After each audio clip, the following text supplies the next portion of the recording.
Hi అండి. నన్ను ఇంతలా సపోర్ట్ చేస్తున్న వాళ్ళందరికీ చాలా చాలా థ్యాంక్స్. సో, ఇప్పుడైతే నేను మంచి మంచి వీడియోస్ అయితే చేద్దామని అనుకున్నాను.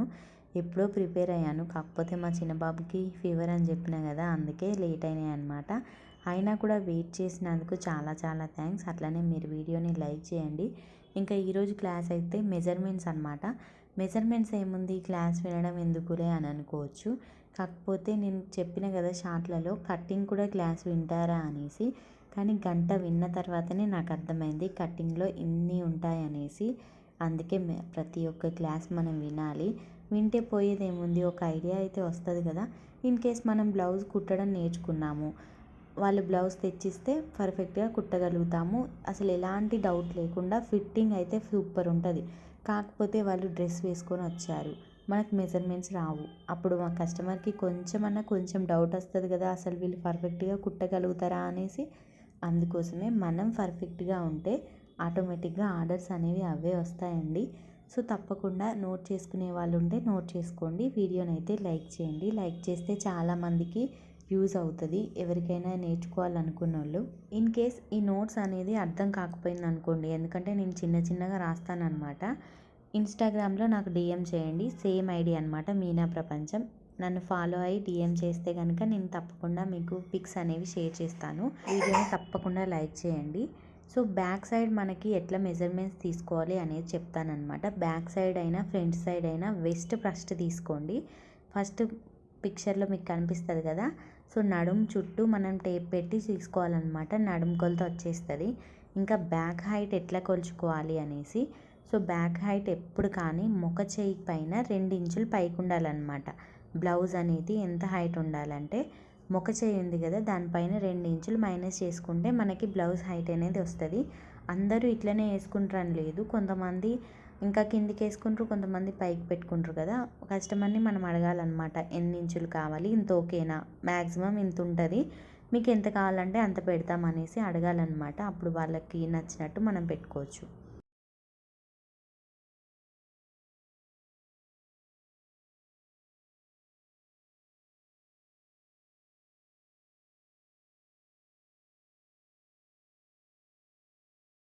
బ్లౌజ్ డీప్ ఎట్లా తీసుకోవాలి అనేది నేను ఎండింగ్లో చెప్తాను. పిక్చర్ యాడ్ చేస్తాను అనమాట.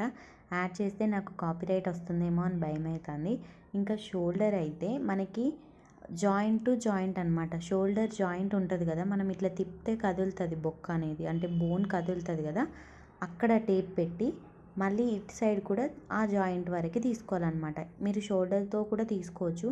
కాకపోతే కొంతమంది భుజాలు జారిపోతాయి, అట్లా మనకు తెలియదు అనమాట. మనం బిగినర్స్ కాబట్టి joint to joint, bone to bone ఇట్లా తీసుకోండి, మనకి ఈజీగా అర్థమవుతుంది. ఇప్పుడు నడుము కొలత వచ్చింది, బ్లౌజ్ హైట్ ఎంత పెట్టుకోవాలని వచ్చింది, డీప్ అనేది నేను ఎండింగ్లో చెప్తా.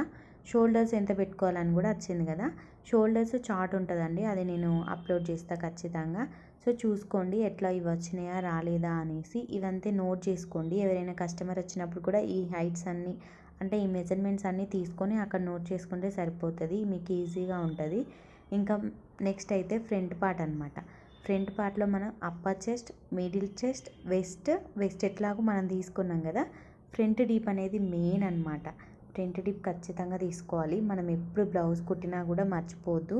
కస్టమర్కి కోపం వచ్చేది ఎక్కడ అంటే, బ్యాక్ డీప్ మనం బ్యాక్ డీప్ని టచ్ చేయొద్దు, ఫ్రంట్ డీప్ని టచ్ చేయొద్దు. ఈ రెండు కనుక టచ్ చేసినాం అనుకోండి, వాళ్ళకి ఆటోమేటిక్గా కోపం వస్తుంది. మనం డీప్ ఎక్కువ పెట్టినా తక్కువ పెట్టినా వాళ్ళకి నచ్చదనమాట.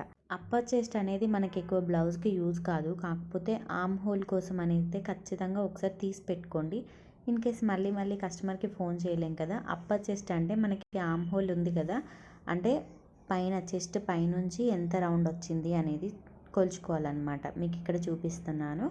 మిడిల్ చెస్ట్ అంటే మనకి బస్ట్ పాయింట్ ఉంటుంది కదా, అది అన్నమాట. చెస్ట్ని మొత్తాన్ని రౌండ్ చేసుకోవాలి.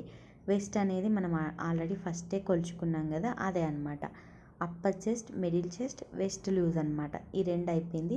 ఫ్రంట్ డీప్ అనేది కూడా నేను షోల్డర్ మధ్యలో పెట్టి టేప్ పెట్టి కిందికి ఇలా ఆరో మార్క్తో కొలవాలన్నమాట. అది నేను లాస్ట్కి చెప్తా. బ్యాక్ డీప్ చెప్పలే, ఇంకా ఫ్రంట్ డీప్ చెప్పలే అనమాట. ఇంకా హ్యాండ్స్ అయితే చాలా ఈజీగా అర్థమైపోతుంది. ఆర్మ్ హోల్ రౌండ్ తీసుకోవాలి, అంటే చంక రౌండ్ తీసుకోవాలి.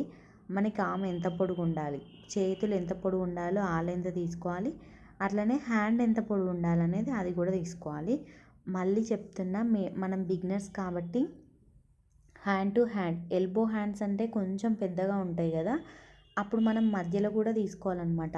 ఆర్మ్ రౌండ్ తీసుకోవాలి, ఆర్మ్ హోల్ తీసుకోవాలి, అట్లనే మిడిల్లో కూడా షార్ట్ హ్యాండ్స్కి ఎంత తీసుకుంటామో అది కూడా తీసుకోవాలన్నమాట. అప్పుడు మనకి హ్యాండ్ అనేది ఫిట్టింగ్ చాలా బాగుంటుంది. మనం బిగినర్స్ అని కూడా వాళ్ళకి తెలియదు అనమాట, అంత పర్ఫెక్ట్గా బ్లౌజ్ అనేది ఫిట్ అవుతుంది. So sleeves opening, sleeves elbow hands లేకపోతే షార్ట్ హ్యాండ్స్, ఇవన్నీ వాళ్ళ బేస్డ్ అంటే బ్లౌజ్ని బట్టి అనమాట. లిటరల్లీ మీకు ఇంకా బ్యాక్ డీప్ ఫ్రంట్ డీప్ చెప్పలేదు కదా, అది కూడా చెప్తాను వినండి. తప్పకుండా వీడియోని అయితే లైక్ చేయండి. ఓవరాల్గా ఇదన్నమాట మెజర్మెంట్స్ క్లాస్. ఇప్పుడు ఫ్రంట్ డీప్ చెప్తాను. ఇక్కడ మనకి షోల్డర్ మధ్యలో తీసుకోవాలన్నమాట. మధ్యలో టేప్ పెట్టుకొని ఇలా కిందికి బొమ్మలో నేను వేసి చూపిస్తున్నాను కదా, అక్కడికి టేప్ పెట్టుకోండి. మిడిల్లో మధ్యలోకి రావాలన్నమాట టేపు. అక్కడికి వచ్చిన తర్వాత మనకి డీప్ ఎంత పెట్టుకోవాలి అనేది వస్తుంది. అట్లనే కస్టమర్ని కూడా మనం 1-2 సార్లు అడగాలి, ఇంతవరకు ఓకేనా, ఇంతవరకు ఓకేనా అని. ఎందుకంటే వాళ్ళు మనకు చెప్పారనుకోండి, మనకి ఈజీ అయిపోతుంది అనమాట.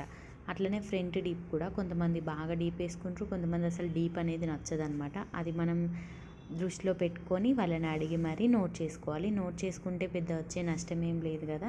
సో ప్రతి ఒక్కటి నోట్ చేసుకున్నాం అనుకోండి, మనకి ఈజీ అయిపోతుంది. తప్పకుండా వీడియోని అయితే లైక్ చేసిలా. మళ్ళీ చెప్తున్నాను, బ్లౌజ్ పొడుగునైతే మొకచే పైన అంటే 2 ఇంచులు తీసేస్తే మనకి బ్లౌజ్ పొడుగు అనేది వస్తుంది అనమాట. మాకు ఇన్స్టాగ్రామ్ లేదక్క, మేము ఏం చేయాలి అని అడుగుతున్నారు. సో ఇప్పుడైతే మీకు చూపించాను కదా, దాన్ని వీడియో ఆఫ్ చేసుకోండి. వీడియోని హై క్వాలిటీలో పెట్టుకోండి అనమాట. పెట్టుకుంటే నా బుక్లోని వర్డ్స్ అన్నీ అర్థమైపోతాయి. అప్పుడు ఒక్కొక్కటి నోట్ చేసుకోండి. అట్లనే నేను మళ్ళీ మెన్షన్ చేసి చెప్తున్నాను, రాసుకోండి. నాలాగే చాలామంది నేర్చుకోవాలని నేను అనుకుంటున్నాను. సో తప్పకుండా నాకు సపోర్ట్ చేయండి. మీకు కూడా మంచిగా సపోర్ట్ ఇస్తాను. మనం సపోర్ట్ చేసుకోకపోతే మనకి ఎవరు నేర్పిస్తారు చెప్పండి. పిల్లలు ఉన్నారు, నాకు ఇబ్బంది అవుతుంది అని అనుకోకుండా 1 గంట టైం మీకోసం మీరు కేటాయించుకోండి. గంటలో మీరు చాలా అద్భుతాలు సృష్టించగలుగుతారు. మనం నమ్మితే ఆటోమేటిక్గా అందరూ మనల్ని నమ్ముతారు. తప్పకుండా నేర్చుకోవాలనుకున్న వాళ్ళు నేర్చుకోండి. అట్లనే సపోర్ట్ కూడా చేయండి నన్ను. Thanks for watching. ఇంతవరకు ఓపిక్గా వీడియోని చూసినందుకు.